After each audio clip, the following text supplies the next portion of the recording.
Hello. Hello. And we're here at the Correllian Lustration with Freyatru. Indeed. And are you having a good time this weekend? Indeed I am, yes. It's been a very good weekend. What have you found the most interesting thing this weekend? Well, the most interesting thing I found was when we were actually preparing for the lustration, and we were planning what everyone was going to do, and it was so much like what I do in the local half the time involved in it. It was almost exactly the same, and that was quite a heartening thing. So I thought, well, okay, I haven't been to a lustration before. I'm on familiar territory though. We're doing similar things. Very good. You have quite a wide background, I believe.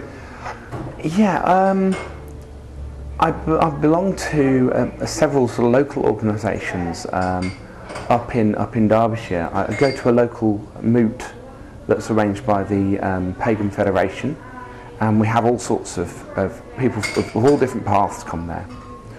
I'm also a member of the Hearth of the Turning Wheel, which is a purely celebratory group.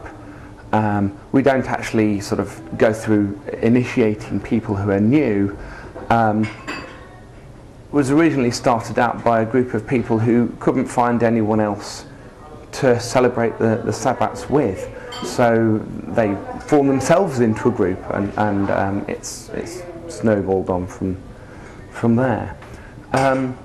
My own personal path is that of heathenry.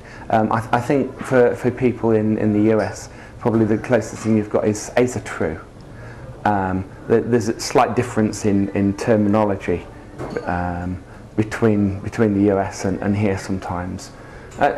Usually they're talking about the same thing, just using different words. That's often a problem in life, isn't it? Yeah, and there's many conflicts or arguments that have been caused simply because people misunderstand the use of a single word. But basically that is following a Norse path, following the North gods of the Vikings and the Saxons. I tend to be slightly more Icelandic than Saxon. That's just my personal preference, really, the way I view them.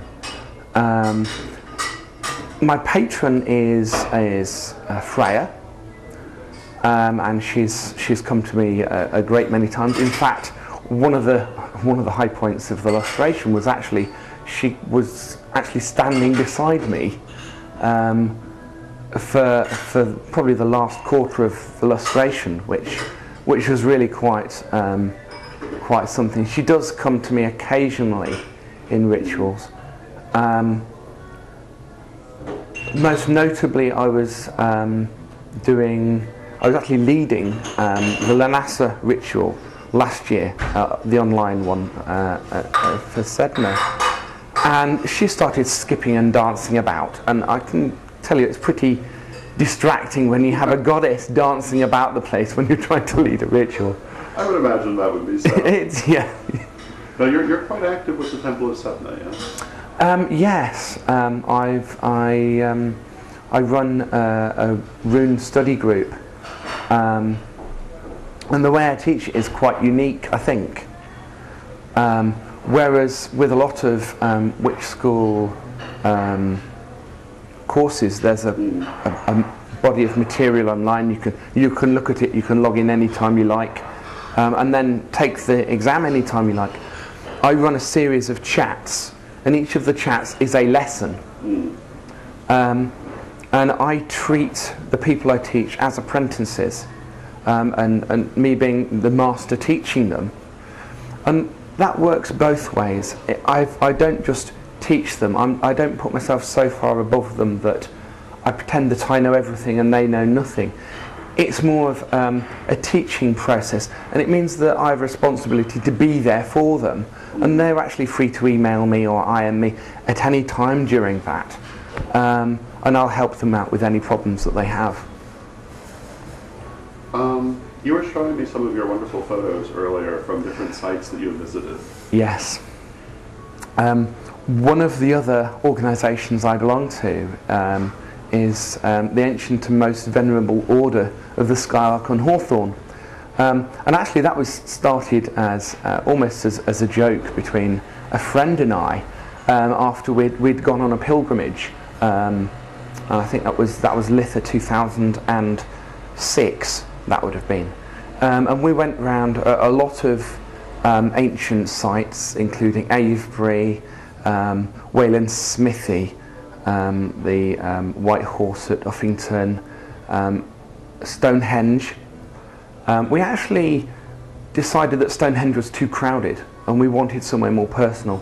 So we actually went south to the giant at Cerne Abbas, and we actually saw the sunrise from the hill there.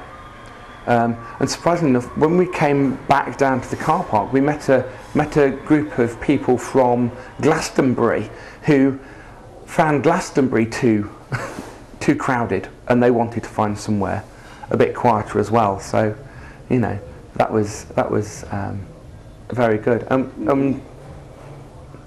We got a little bit frustrated with some of the Druids that we met, actually. Not that I have anything against Druidism. I think it was I perhaps just met a few of the Druids. I don't know. Perhaps not the best ones to meet. They seemed a little bit pompous and a little bit like they knew it all and no one else did. I'm not the first person to get this impression of Druidism, and I'm trying very hard not to get put off Druidism completely, because I think there are some very worthwhile philosophies within Druidism. I think the problem is the Druids, not Druidism. if you understand my meaning. We thought, well, we could start an order and give ourselves really good sounding names and everything. And we thought, yes, let's do it. Hence we started it as a joke. And now we've got 41 members and a Facebook group. It's mushroomed out of all proportion. We've got members in Canada and I think Denmark, although it may be one of the other Scandinavian countries, and loads of people in this country. And I guess the main thing we do now is we're a group who goes on pilgrimages to sites that have been in use for thousands and thousands of years, treating them with respect, and leaving really nothing but our goodwill behind. We're not part of the group that leaves little tea lights everywhere that can make scorch marks, and obviously the heat doesn't do these rocks any good at all. Some of these stones have been there for 3,000 or 4,000 years, and if we don't look after them, they're not going to be around in another 3,000 years for our children's children's children to enjoy and gain the same spiritual enrichment that we get from them. If someone would like to contact you about your teaching or about the ancient and venerable order of the Skylark and Hawthorn, how would they do this? Well, they can contact me at Freyatru at yahoo.co.uk. They could also look on Correllian UK website, and my shrine's on there as well, and they could find me from that. Because I also am shrine head of Folkvang Formal Shrine. And my email is on the shrine, so if you can't remember the email, find the shrine. My email's at the bottom of there. And Folkvang Shrine, the purpose of Folkvang Shrine is really to try and bring heathenry to Correllians who might be interested in learning something else as well, and to try and bring a better understanding between the two traditions. That's wonderful. Thank you very much. That's quite all right. Thank you.